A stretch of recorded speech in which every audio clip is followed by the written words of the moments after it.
Lucas 14:33. Estamos estudiando la parábola de la semilla en Juan capítulo 12, versículo 24. Y la semana pasada, si no me equivoco, comenzamos a hablar acerca de las 4 áreas de muerte. Cuando nosotros morimos al yo, ¿qué es lo que morimos? ¿Se acuerdan cuáles son las áreas que morimos? A ver si podemos hacer un poquito de repaso. Primero morimos. ¿Cuál es la primera área de muerte? Esto es para entender qué significa morir. Morimos al yo, ¿se acuerdan? Morimos al yo. Y usamos al señor González como ejemplo de qué significa morir. Luego morimos al pecado. Luego morimos a la ley. ¿Tocamos estos puntos o hablamos solamente del primer punto, del morir al yo? Del primer punto, muy bien. Ok, al pensar en esto, ¿qué les resuena? ¿Qué han pensado durante la semana? ¿Lo han tratado de poner en práctica? El morir al yo es dejar de servirnos a nosotros mismos, es una de las áreas, uno de los significados de la muerte al yo. ¿Se acuerdan que la muerte en Cristo envuelve 4 experiencias? Primero, tenemos que tomar el yugo de Cristo. Nos unimos a Cristo a través de la experiencia del yugo. El yugo es el abandono de nuestra independencia.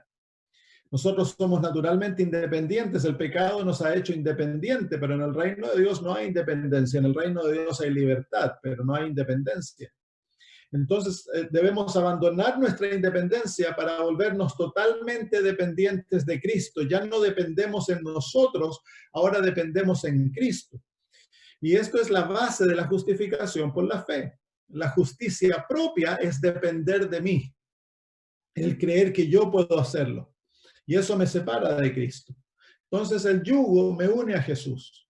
Y cuando me uno a Jesús, Él me va a llevar a su escuela, la escuela de Cristo, que donde Él nos va a comenzar a enseñar a ser como Él, mansos y humildes de corazón. Nosotros no somos mansos y humildes de corazón, nosotros somos orgullosos y altaneros de corazón. Entonces el Señor desea que lleguemos a ser mansos y humildes de corazón como Él. Y en esa misma experiencia, el yugo nos lleva entonces a una vida de servicio. Ya no vivimos para nosotros, ahora vivimos para los demás. Dios primero, los otros después y yo al último. Es la norma de la vida cristiana. Luego está la cruz. La segunda experiencia de la muerte es la cruz, donde somos crucificados con Cristo.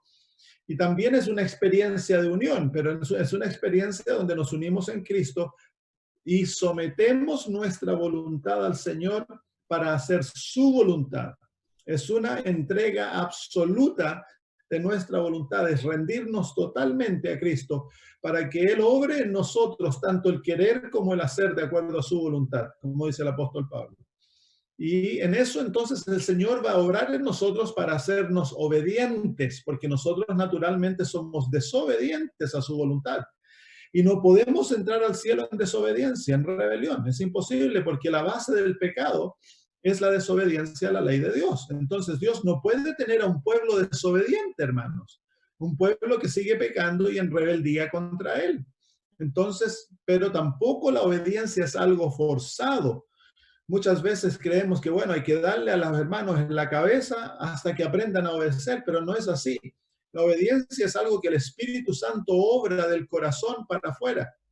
Entonces, debemos estar unidos a Cristo y someter nuestra voluntad al Señor para que el Espíritu Santo entonces ahora tenga la autoridad de crear en nosotros una obediencia motivada por el amor, que es la única obediencia que Dios acepta. Dios no acepta una obediencia forzada. La única obediencia que Dios acepta es una obediencia que es motivada por el amor. Si me amáis, guardad mis mandamientos, dice. Si no le amamos, ni siquiera pensemos en guardar los mandamientos, porque no tiene valor alguno ante sus ojos. La tercera experiencia de la muerte entonces es como dice el Señor Jesús, el negarnos a nosotros mismos, donde todo lo que somos es entregado a Cristo. Nuestras relaciones, nuestros pensamientos, nuestros derechos, nuestras posesiones, todo lo que somos, todo lo que nos hace, bueno o malo, es entregado a Jesús para que Él haga y deshaga con nosotros de acuerdo a lo que Él ve, los propósitos maravillosos de Él.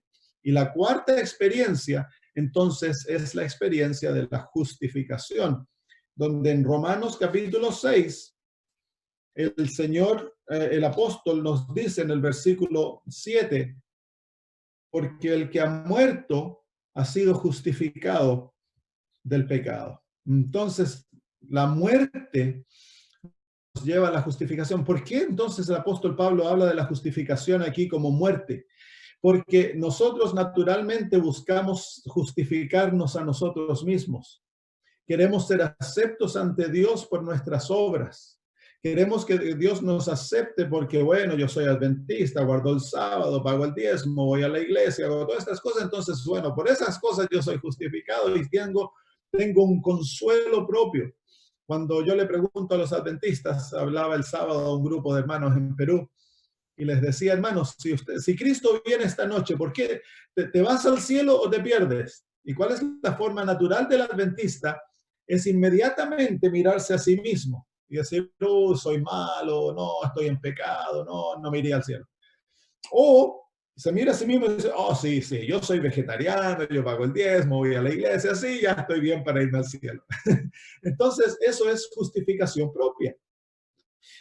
Nuestra respuesta debiera ser mirar a Cristo y obtener nuestra seguridad en Él. Y para eso requiere morir a sí mismo.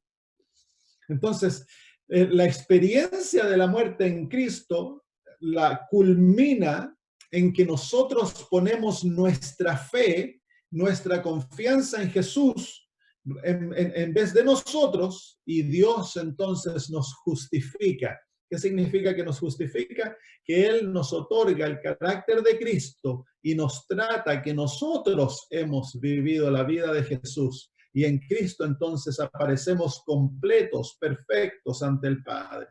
Somos aceptos y somos tratados como santos, puros, que nunca hemos hecho nada malo. Entonces, nuestra seguridad, nuestra confianza no se encuentra en mí, se encuentra en Cristo. Ese es el resultado de morir a nosotros mismos. Yo ya no me miro a mí, ya no confío en mí.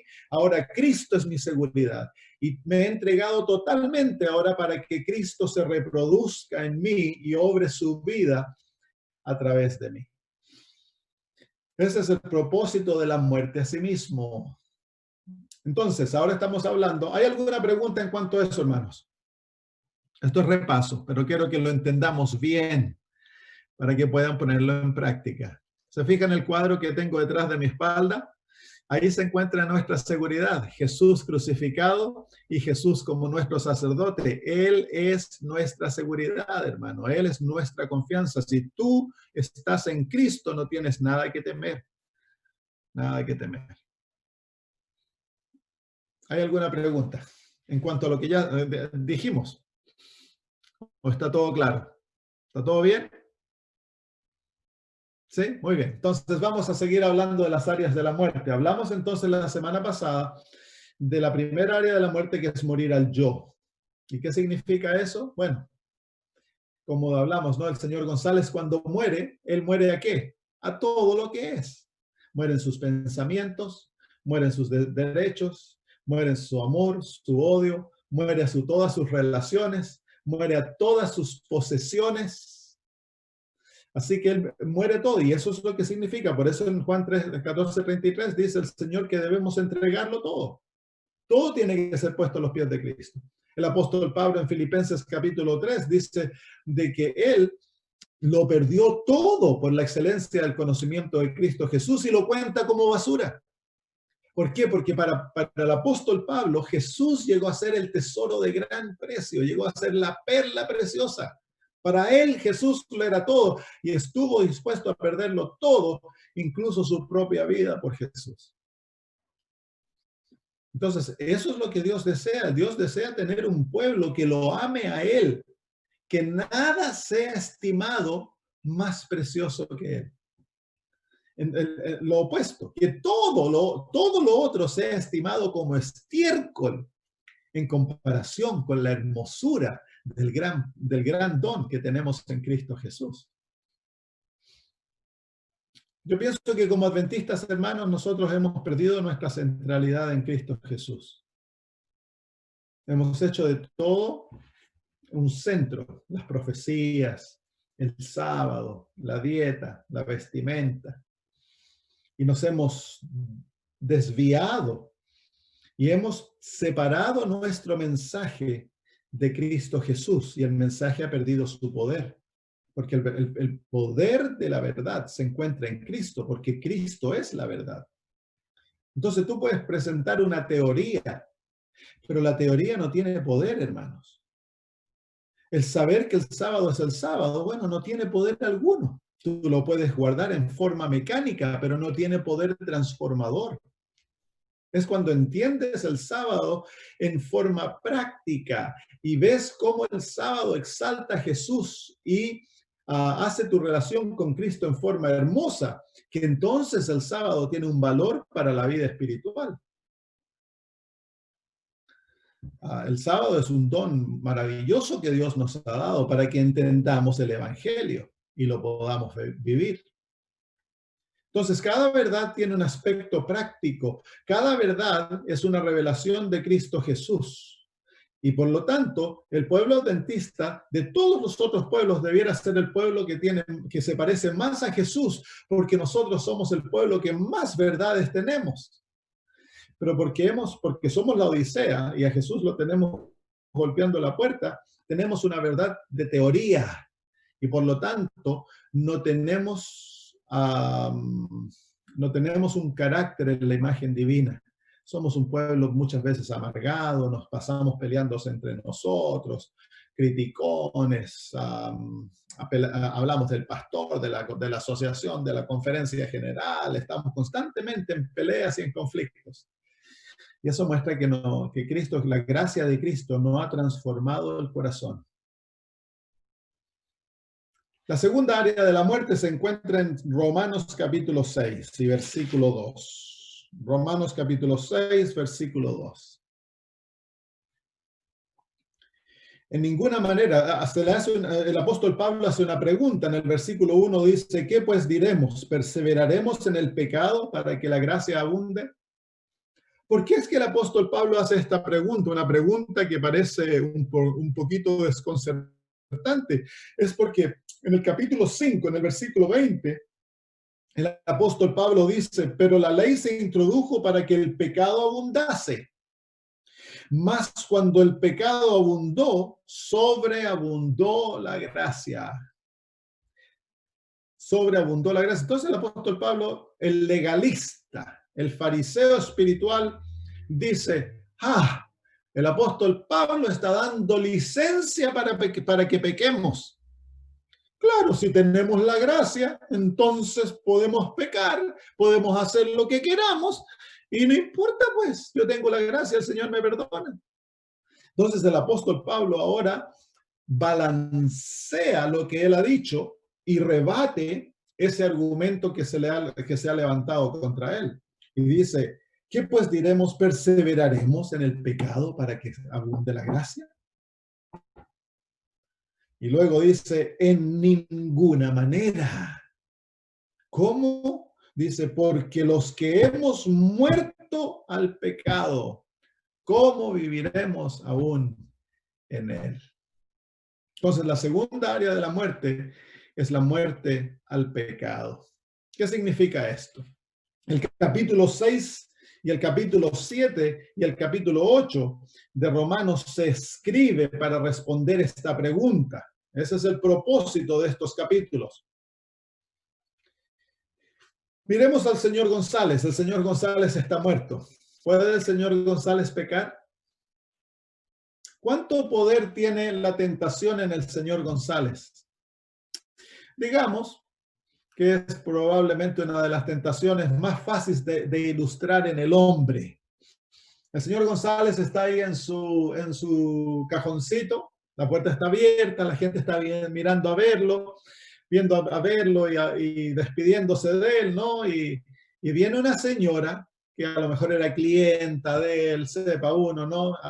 Viene, y ella viene y viene con un corte, un escote bastante grande y tiene unos senos bastante grandes la señora. Y entonces camina donde él y le dice, oh, señor González, eras tan bueno, ¿qué te voy a echar tanto de menos? Y se agacha, ¿no? Se agacha para decirle chao. Y cuando se agacha, por supuesto, los senos se manifiestan más. ¿Ustedes creen que el señor González va a abrir un ojo y decir, ah? ¿Podría ser el responder de esa manera, sí o no? ¿Por qué no? ¿Por qué no, hermanos? Porque está muerto, pues. El apóstol Pablo dice que nosotros morimos al pecado. ¿Qué significa que ahora estamos muertos al pecado? ¿Por qué es que nosotros no respondemos como el señor González? Esta es la manera que muchos de nosotros vencemos la tentación de la lujuria. Vamos caminando por la calle y del otro lado viene una niña con las faldas bien levantadas y tiene piernas bonitas.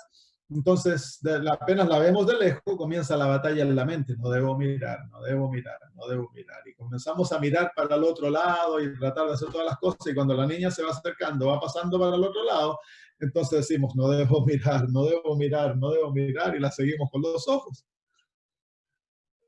¿Por qué es entonces, hermanos, que el apóstol Pablo dice que nosotros estamos muertos al pecado? Y sin embargo, aún pecamos.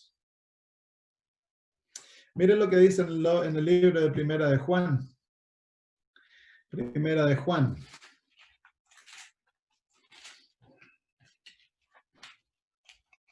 ¿Qué es el pecado? El pecado es la violación de la ley, pero el pecado como principio, lo explica el apóstol Pablo. Hay dos manifestaciones del pecado. El pecado es la violación de la ley, pero también es el pecado. El pecado es un principio que nos controla, que nos hace esclavos y que mora en nosotros. Y que se manifiesta con el deseo de satisfacerme a mí, de vivir para mi satisfacción, el yo, el egoísmo. En el capítulo 2, el apóstol Juan dice, voy a buscarlo en mi Biblia en inglés.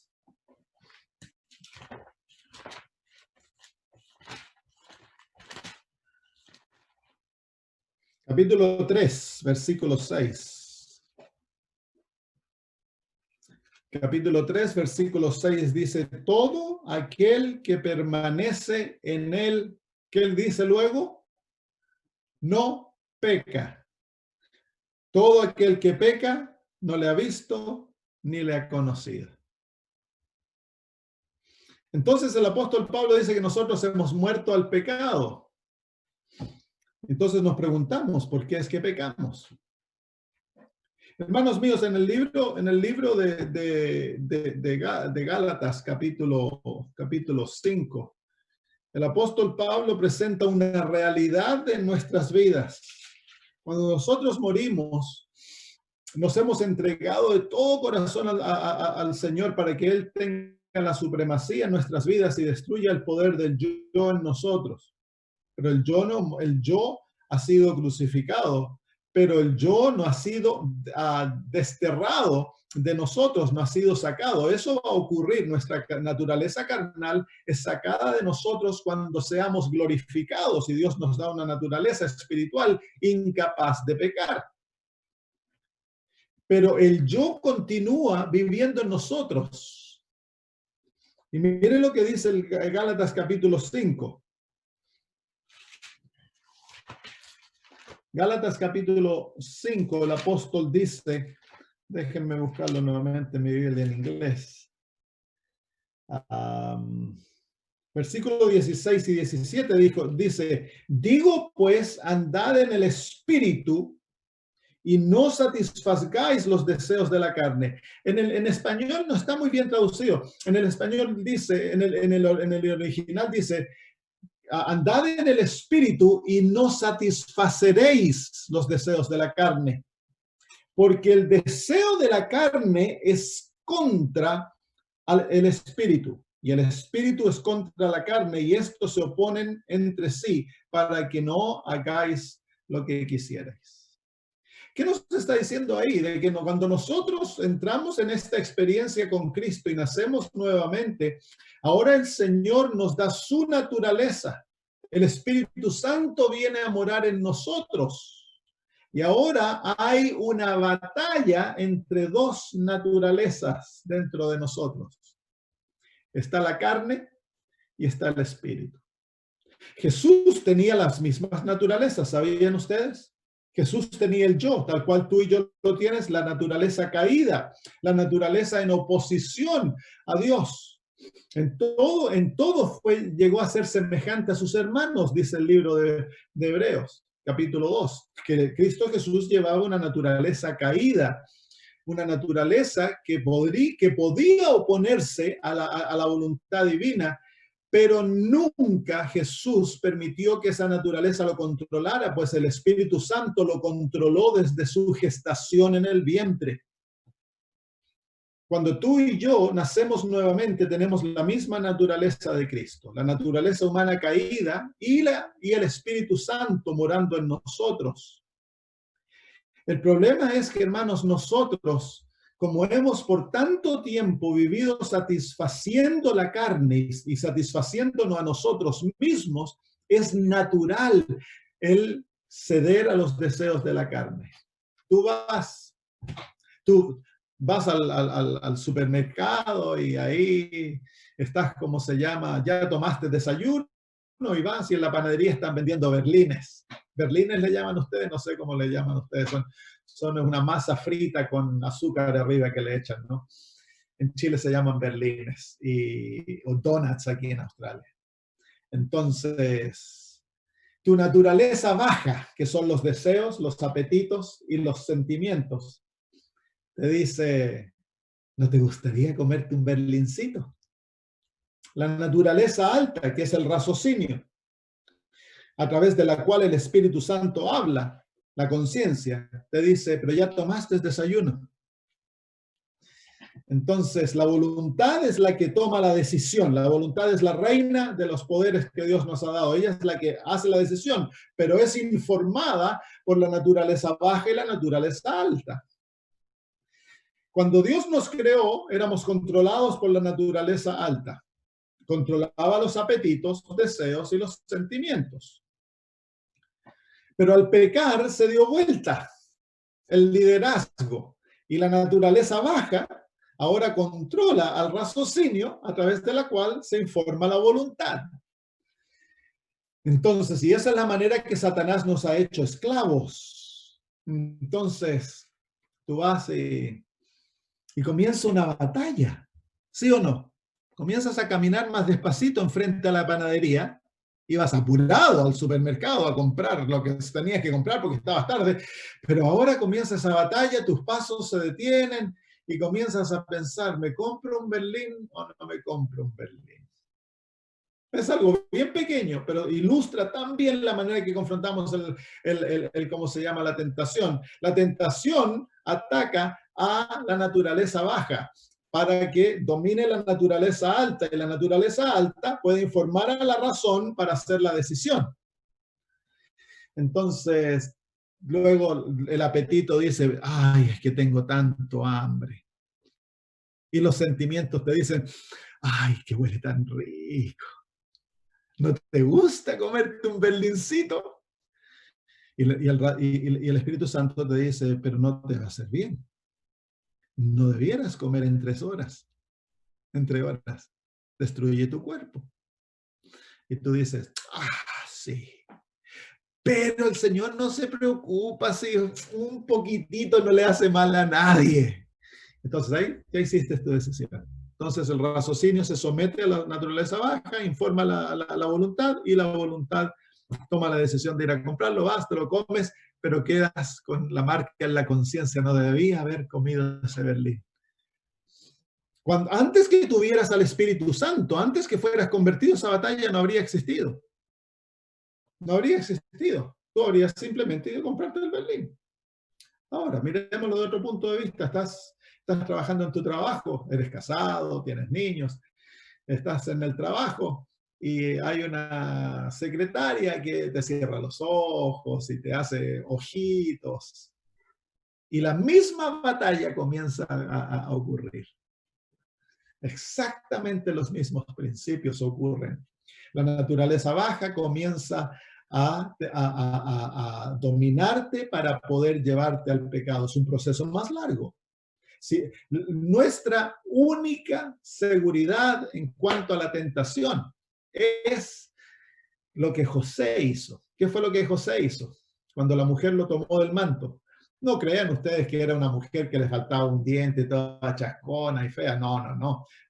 Debe haber sido una mujer esbelta, una mujer bonita, que como se llama, Satanás le puso ahí, porque Satanás sabía que Dios tenía un gran plan con este muchacho y Satanás había planeado destruirlo a través del pecado sexual.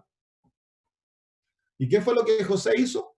Dejó su manto y salió arrancando. ¿Qué fue lo que obró? Su raciocinio. El momento que él escuchó la voz del Espíritu Santo, no conversó con su naturaleza baja, salió corriendo, hermanos. Y esa es la única seguridad que tenemos como pueblo, como hijos de Dios, en cuanto a la tentación. Muy bien, entonces vamos de vuelta a Gálatas. ¿Por qué es que pecamos entonces? Si el apóstol, no a Gálatas, a Romanos. ¿Por qué es que pecamos si hemos muerto al pecado? Porque si tú has muerto, si te has entregado a Cristo, has muerto al pecado. ¿Por qué es que pecamos? Pecamos, hermanos míos, por la razón de que nosotros nos gusta satisfacernos a nosotros mismos. Y estamos entrenados de pequeñitos a escuchar a nuestros deseos. Es por eso que al niño se le debe enseñar a comer a sus horas. Se le debe enseñar desde pequeñito a comer lo saludable y a decir no a las cosas que son dañinas, porque tú le estás enseñando a negar su naturaleza baja. Se debe entrenar al niño a tener control de sí mismo, cooperar con el Espíritu Santo para que el niño aprenda a decir que no. A través de eso el niño va a aprender a decir que no a las drogas, al sexo antes del matrimonio, a todas las cosas. Pero le estás entrenando en algo pequeñito. Si le ofrecen una Coca-Cola, el niño tiene que aprender a decir, no, yo no tomo eso, gracias. No porque la mamá lo está mirando sobre el hombro, sino porque el niño ha aprendido a controlarse a sí mismo. El control propio es la sumisión a la voluntad de Dios para que el Espíritu Santo dé el poder de obrar. Y esto se le debe enseñar al niño cuando es pequeñito. Si el niño aprende eso, como Daniel y sus amigos habían sido entrenados en esto cuando eran pequeñitos, cuando vino la prueba, cuando eran adolescentes, ellos estuvieron dispuestos a morir antes de comer aquello que iba a contaminar su cuerpo. ¿Cierto? Entonces, hermanos, esto de morir al pecado trae dos maravillas en nuestra vida. Uno, ya no somos más siervos del pecado. Por lo tanto, la ley ya no nos condena, nuestra culpa ha sido pagada. Mire lo que dice Romanos capítulo 8, el versículo 1. Romanos 8:1 dice, ahora pues ninguna condenación hay para los que están en Cristo Jesús. ¿Qué es lo que nos condena, hermanos? Es la ley de Dios. Pero cuando tú has muerto, has pagado tu culpa, por lo tanto, ¿qué ocurre? La ley ya no te condena, la ley te mira y dice, está muerto, pagó su culpa, la ley ya no te condena, no estás condenado ante los ojos de la ley, por lo tanto, eres sin culpa, ya no llevas culpa alguna. Te has unido con Cristo en muerte, has sido crucificado con Él, te has aferrado a su muerte, a su sangre pagó por tu deuda y has entrado en esa experiencia, por lo tanto ahora tu deuda está pagada. Todos tus pecados han sido pagados, sin culpa.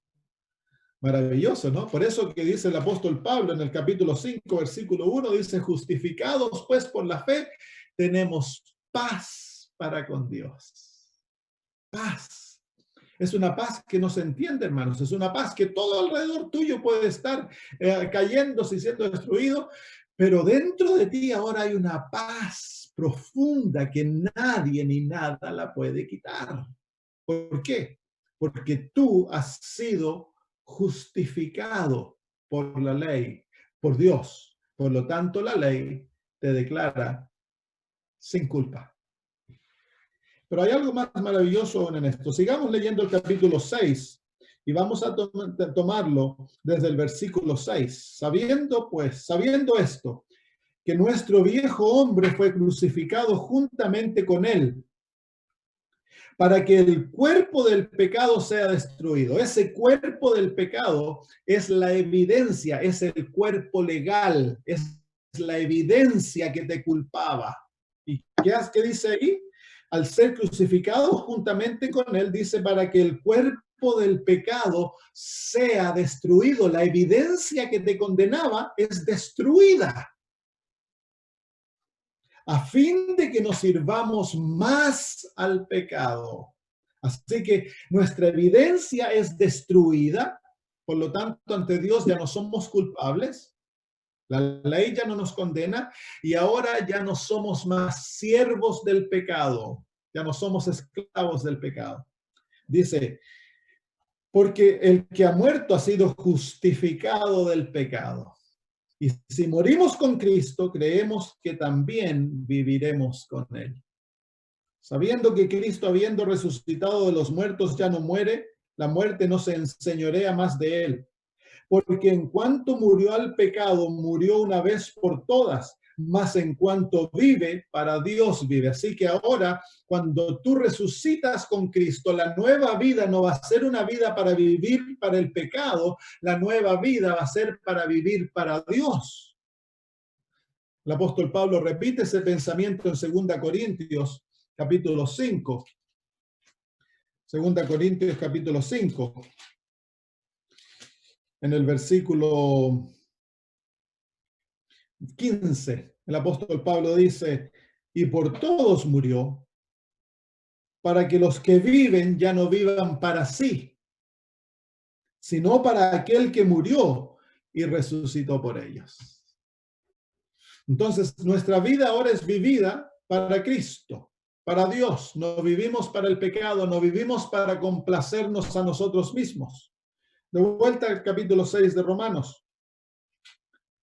Versículo 11. Así también, ahora el apóstol Pablo aplica lo que nos ha presentado a nuestra experiencia diaria. Dice, así también vosotros consideraos muertos al pecado, pero vivos para Dios en Cristo Jesús, Señor nuestro. La palabra consideraos es la misma palabra que se usa cuando se nos habla de la justificación por la fe y se usa la palabra imputada.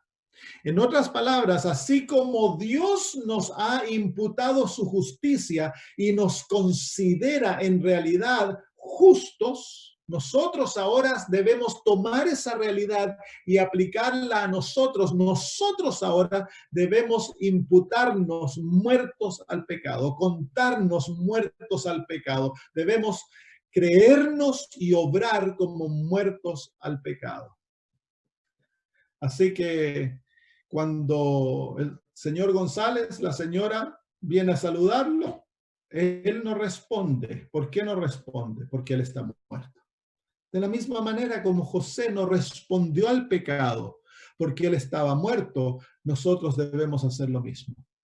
El Señor Jesús, hermanos, podía sentarse enfrente a una prostituta y ni siquiera pasar un mal pensamiento por su mente. ¿Por qué? Porque él estaba muerto al pecado, pues. Eso es lo que el Señor desea hacer con su pueblo. Tener hombres que son verdaderos hombres, que son fuertes, que tienen un espíritu de acero contra el pecado, no se van a doblar, no se van a subyugar a la tentación, pero tienen un espíritu humilde, un espíritu suave hacia la verdad y hacia el amor. Es interesante que al hombre se lo pintan las películas. Es verdadero hombre porque es mujeriego, borracho, fuma, golpea a los demás. Ese es el verdadero hombre del mundo. Ese no es un hombre, ese es un cobarde, hermanos. Ese no. El verdadero hombre Es el verdadero hombre porque tiene el Espíritu de Cristo. ¿Y cómo es el Espíritu de Cristo? Tiene una espalda de acero contra el mal, pero tiene un espíritu muy bondadoso hacia los demás. Es siervo, es amoroso, es compasivo, pone la otra mejilla, no le va a ir a golpear a los que le golpean. Este es el verdadero hombre, pues.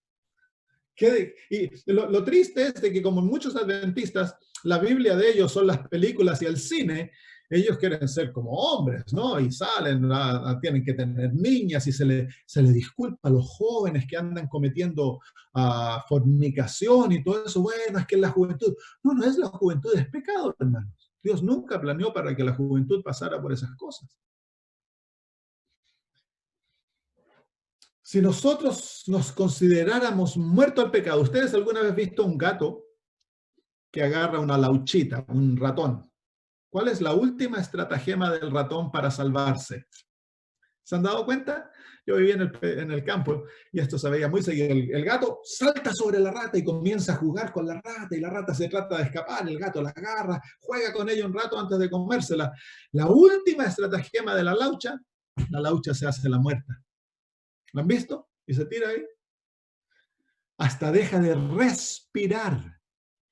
Y el gato queda intrigado. Se murió. Le pega con la pata, la laucha. No responde, no pestañea, no respira. Y el gato le pega para allá, para acá. La mira, la huele. Se queda un rato ahí, mirándola. Y después de un rato el gato dice, se murió y no está interesado. Se da vuelta para irse, la laucha se arranca. Eso es lo que el apóstol Pablo dice, cuando viene la tentación, juega al muerto.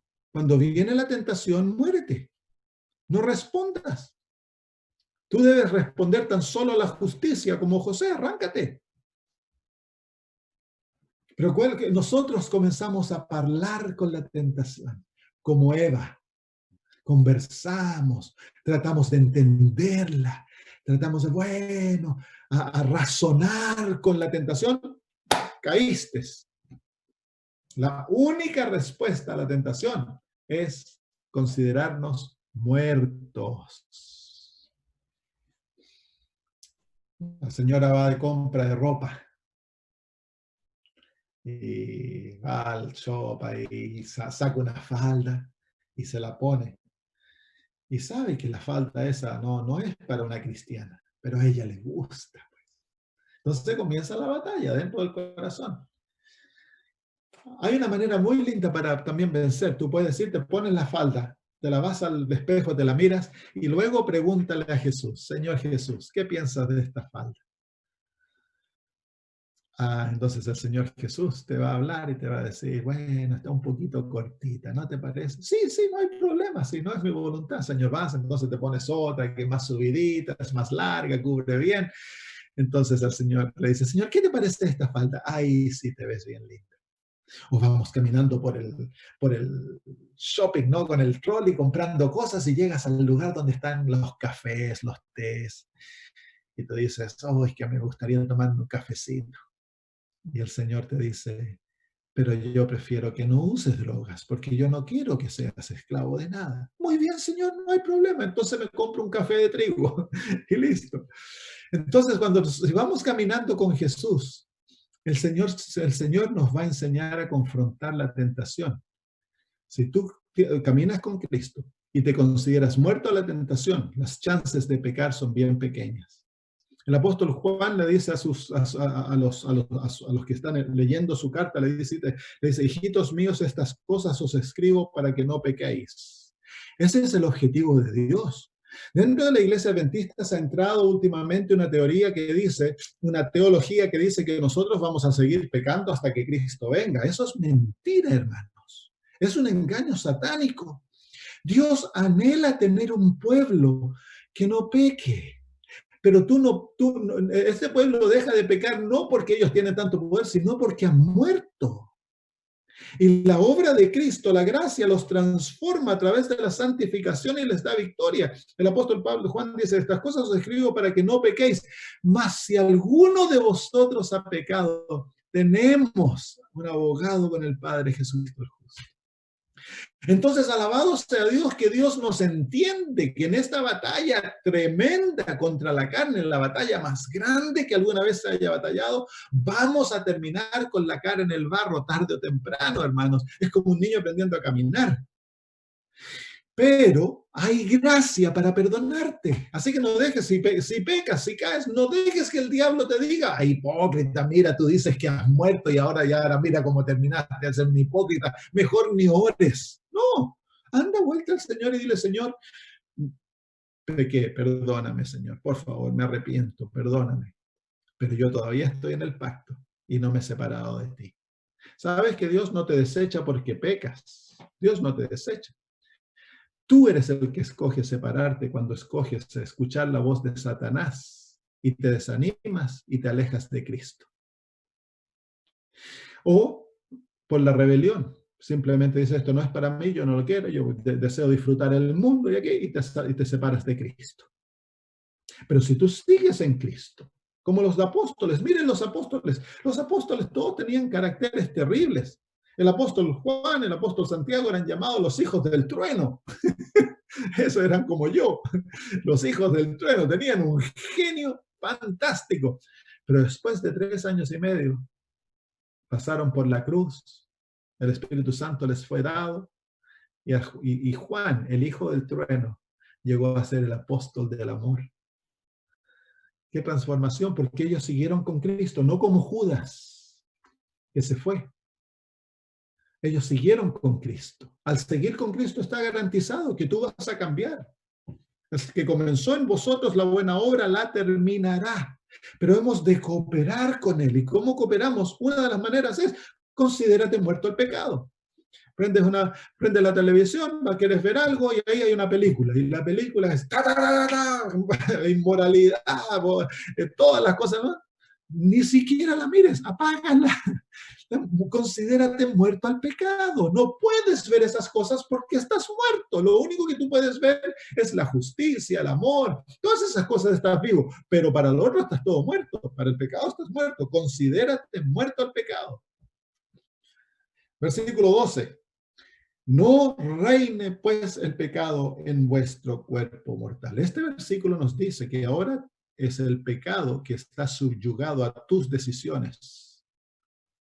Antes tú estabas subyugado, tú eras esclavo del pecado y el pecado obraba en ti para hacer de acuerdo a su voluntad. Satanás te controlaba a través de tu naturaleza y él era el Señor. Ahora no es así, ahora tú escoges, sí o no.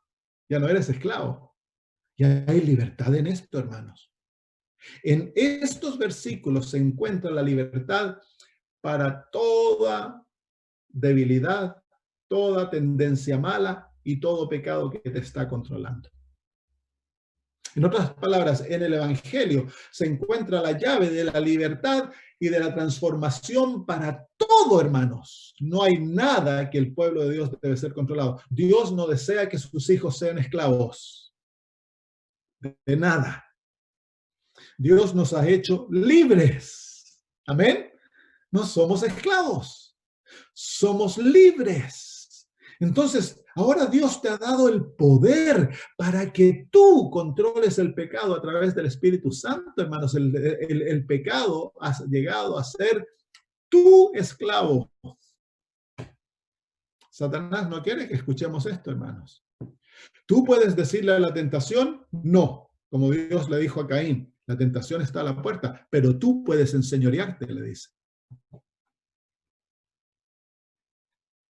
Si entendemos esto y lo practicamos, entonces, hermanos, vamos a ser un pueblo poderoso, donde Satanás no va a tener la victoria. Vamos a aprender a no hablar palabras malas, no hablar palabras que descorazonen a otros. Vamos a aprender a transformar nuestro rostro, aunque estemos cansados, hayamos pasado mala noche. He estado practicando eso. Por 2 noches casi no dormí. Parece que comí tarde en la noche y me hizo mal. Y me levanto. Yo soy una persona que necesito sueño. Y si duermo poco, ando como terremoto. Entonces el Señor me dijo, no, hijo, tenemos que vencer. Ok, Padre. Entonces, ok, no hablo, porque yo cuando ando, me siento así, comienzo a buscar tener un argumento con mi esposa. Entonces digo, no, calladito. Si te sientes ansioso, con deseo de discutir, calladito, dámelo a mí. Así que tuve victoria por 2 días, alabado sea el nombre de Dios. Dios desea que nosotros, hermanos, tengamos la victoria. Él no desea que nosotros seamos esclavos de nuestros sentimientos, nuestras pasiones. ¿Cierto? Amén. Están todos mirándome como, pastor, eso que usted está tocando es muy difícil. Alabado sea Dios que en Cristo Jesús está la victoria. La batalla que tú confrontas es ahora. Eso es tu batalla. Tú no sabes si vas a estar vivo mañana. Y ayer ya pediste perdón por tus caídas y está todo bien, el Señor te cubre. Ahora es cuando debemos tener victoria. Y si tú vienes a la perspectiva de que tú eres un ser libre, ya no eres esclavo del pecado y que tú te enseñoreas de la tentación a través de Cristo Jesús, entonces ahora tú tienes al toro por los cuernos, ¿cierto? Y Satanás no desea que tú entiendas esto. Cuando estudiemos acerca de la conversión, que es el nuevo nacimiento, nos vamos a dar cuenta de que en distinción a los alcohólicos anónimos y todo eso, el alcohólico anónimo, él siempre es alcohólico. El que está en programa de recuperación de drogas siempre va a ser un drogadicto, pero que está en recuperación. El cristiano es un nuevo ser. Él ya no es lo que él era antes, porque él ha sido recreado en Cristo Jesús como una nueva creación. Entonces nosotros ahora tenemos la seguridad. Cristo vive en mí, el Espíritu Santo vive en mí, el Padre vive en mí. Yo tengo la naturaleza de Dios morando en mí. Él me ha hecho libre, hermanos, libres, absolutamente libre. Tengo todo el poder del universo morando en mí para darme la victoria sobre mis debilidades. Eso es maravilloso, eso debería llevarnos a regocijarnos, hermanos. Nunca excuses el pecado, hermanos. Reconoce que tienes el problema. Si te gusta tomar alcohol, reconócelo. Anda al Señor y dile, Señor, a mí me gusta el alcohol, aunque seas adventista. No escondas el pecado.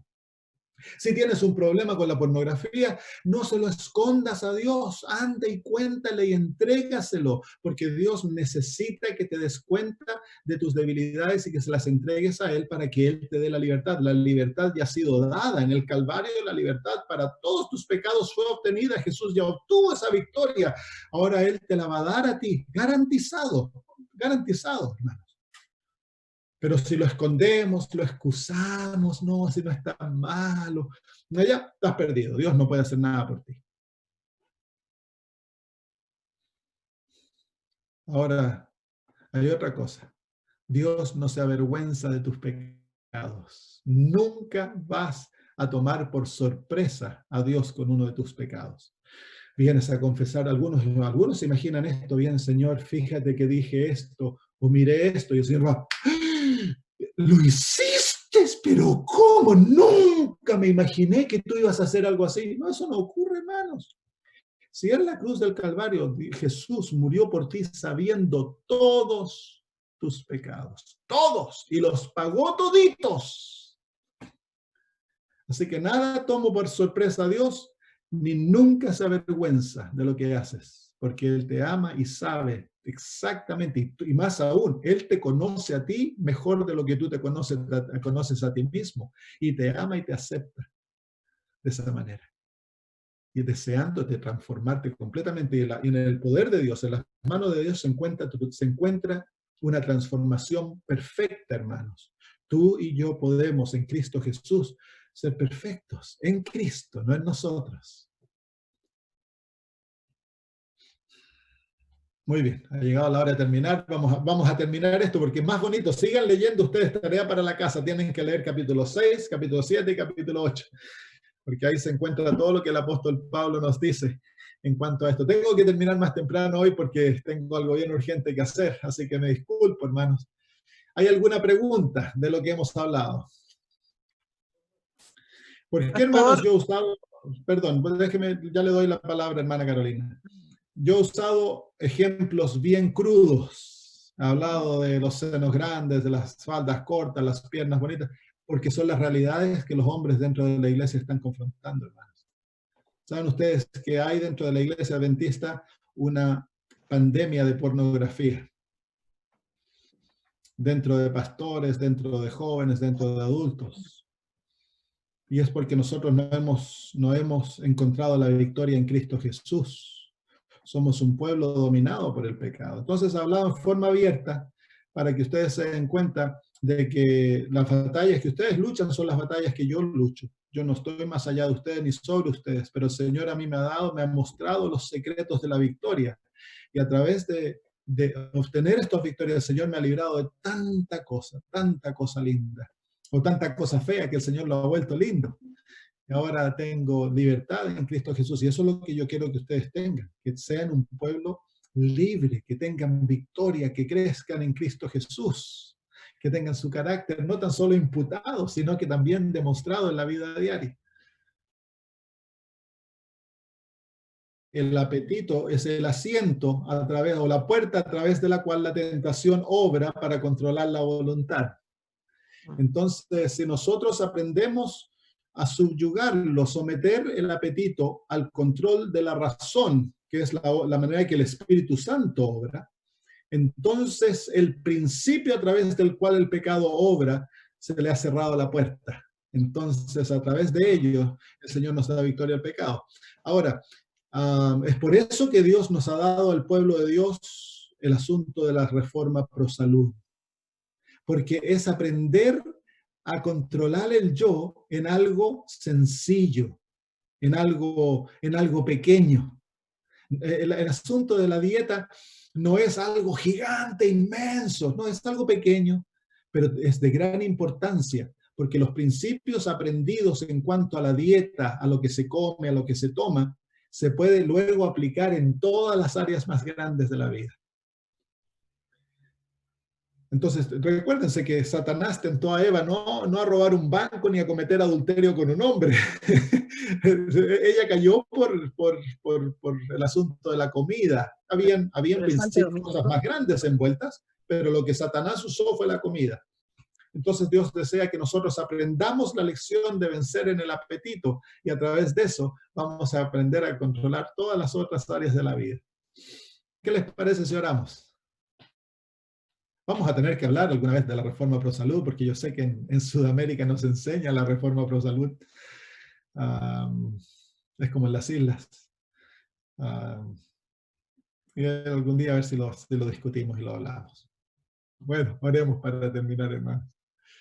Padre eterno, te agradecemos por los momentos gratos que hemos pasado juntos. Y te agradecemos, Señor, por la victoria que Cristo Jesús nos ha obtenido en nuestro favor. Él venció el pecado, venció a Satanás paso a paso. Señor, y ahora esa victoria nos es otorgada a nosotros a través de la justificación y la santificación, Señor, y a través de la muerte al yo. Ahora estamos muertos al pecado. Padre, te pido en el nombre de Cristo que nos enseñes a vivir esta experiencia diariamente. Que no vivamos para satisfacer nuestros deseos, nuestros apetitos, pero que vivamos, Señor, para darte gloria a ti en todo lo que hagamos, incluso en lo que comamos y bebamos, Señor. Danos el fruto del control de sí mismos, Señor, para que podamos glorificarte en todo. Y cuando la tentación venga, ya sea lo que sea, que reaccionemos como José, muertos, incapaces de hacer lo malo. Padre, por favor, gracias, Señor, por darnos la victoria en Jesús. En su nombre oramos. Amén.